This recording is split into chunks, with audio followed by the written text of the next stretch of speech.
ചെയ്യരുത്. അത് മാത്രമേ എനിക്ക് അതിനെ സംബന്ധിച്ച് പറയാനുള്ളൂ. സുഹൃത്തുക്കളെ, സമയം അധികമാകുന്നുണ്ട്, ഞാൻ അവസാനിപ്പിക്കാൻ ശ്രമിക്കുകയാണ്. പിന്നെ ചോദ്യം ചെയ്യാതെ അനുസരിക്കാൻ മൂപ്പര് പറഞ്ഞൊരു തെളിവെന്താറിയോ? മൂസാ നബിയും ഖിളിർ നബിയുടെയും സംഭവം. മൂസാ നബി അലൈഹി സ്വലാത്തു വസ്സലാം ഒരിക്കൽ പ്രസംഗിച്ചുകൊണ്ടിരിക്കുക. അപ്പൊ സഹസ്രനാരൻ ചോദിച്ചു, ആരാ ഏറ്റവും അറിവുള്ളവൻ? യഥാർത്ഥ അദ്ദേഹം പറയേണ്ടിയിരുന്ന അള്ളാഹു ആണെന്ന. പക്ഷെ ഈ കൂട്ടത്തിൽ ഏറ്റവും കൂടുതൽ അറിവുള്ളവൻ ഞാനല്ലേ എന്ന നിലക്ക് മൂപ്പര് പറഞ്ഞ് ഞാനാണ്. അള്ളാഹു അദ്ദേഹത്തിന്റെ ആ സൂക്ഷ്മത കുറവിന് ശിക്ഷ കൊടുത്തു. മൂസ, നീയല്ല അറിവുള്ളവൻ.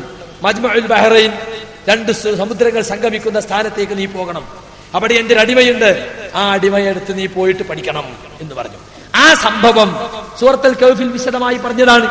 തരീഖത്തുകാരുടെ ഒരുപാട് അബദ്ധവാദങ്ങളെ ന്യായീകരിക്കാനുള്ള ഊന്നുവടിയായിട്ടാണ് മൂസാ ഖിളിർ സംഭവത്തെ അവർ പറയാറുള്ളത്. അതിന്റെ ഒരു ഭാഗം മാത്രം ഫദ്ലുല്ലാഹ് ഫൈസി പറഞ്ഞത് കൂടി നിങ്ങളൊന്ന് കേട്ടോളി. ഖിളിർ അലൈഹിസ്സലാമിനെ കണ്ടുമുട്ടി ഖാലലഹു മൂസാ നബി അലൈഹിസ്സലാത്തു വസ്സലാം ഖിളിർ അലൈഹിസ്സലാത്തു വസ്സലാമിനോട് പറഞ്ഞു, ഹൽ അത്തബിഉക അലാ അൻ തുഅല്ലിമനി മിമ്മാ ഉല്ലിംത റുഷ്ദാ, ഞാൻ അങ്ങയോട് അനുഗമിക്കട്ടെ, ഞാൻ അങ്ങയുടെ പിന്നാലെ കൂടട്ടെ. എന്തിന്? അലാ അൻ തുഅല്ലിമനി മിമ്മാ ഉല്ലിംത റുഷ്ദാ, നിനക്ക് താങ്കൾക്ക് അള്ളാഹു പഠിപ്പിച്ചു തന്ന സന്മാർഗം എനിക്ക് പഠിക്കാൻ വേണ്ടി, ആ സന്മാർഗത്തിൽ നിന്ന് കുറച്ച് കിട്ടാൻ വേണ്ടി, ദുർമാർഗമല്ല സന്മാർഗം കിട്ടാൻ വേണ്ടി മൂസാ നബി അലൈഹി ഇസ്ലാമിനോട് അള്ളാഹു പറയാണ് ഖിളിർ അലൈഹി ഇസ്ലാമിന്റെ പിന്നാലെ കൂടണം. എന്നിട്ട് പറയാണ്, ഞാൻ നിങ്ങളുടെ പിന്നാലെ കൂടട്ടെ. ഓക്കെ, ഖിളിർ അലൈഹി ഇസ്ലാം പറയാണ്, കൂടിക്കോ. പക്ഷെ ഒരു പ്രശ്നമുണ്ട്.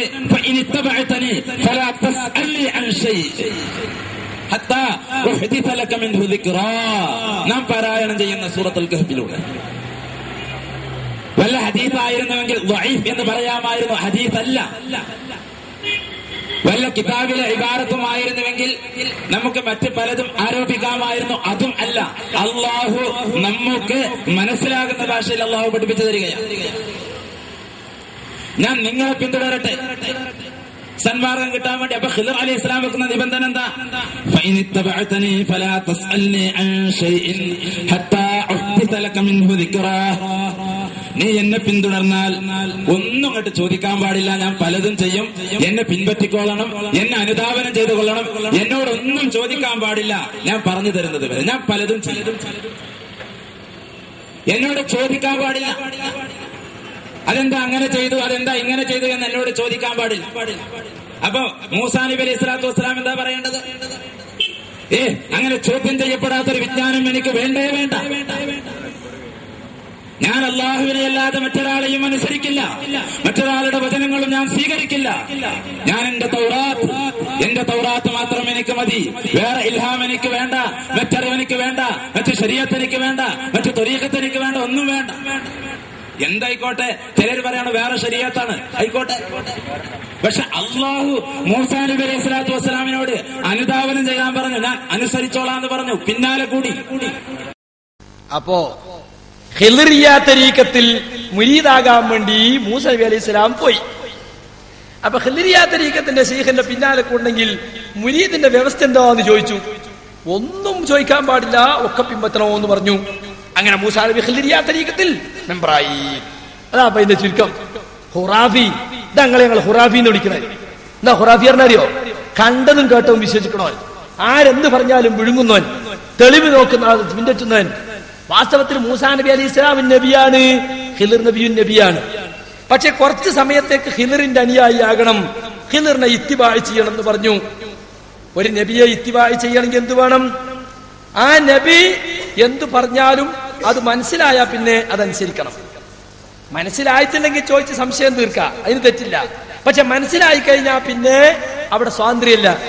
വമാ കാന ലിമുഅ്മിനിൻ വലാ മുഅ്മിനത്തിൻ ഇദാ ഖലല്ലാഹു വറസൂലുഹു അംറൻ അൻ യകൂന ലഹുമുൽ ഖിയറത്തു മിൻ അംരിഹിം.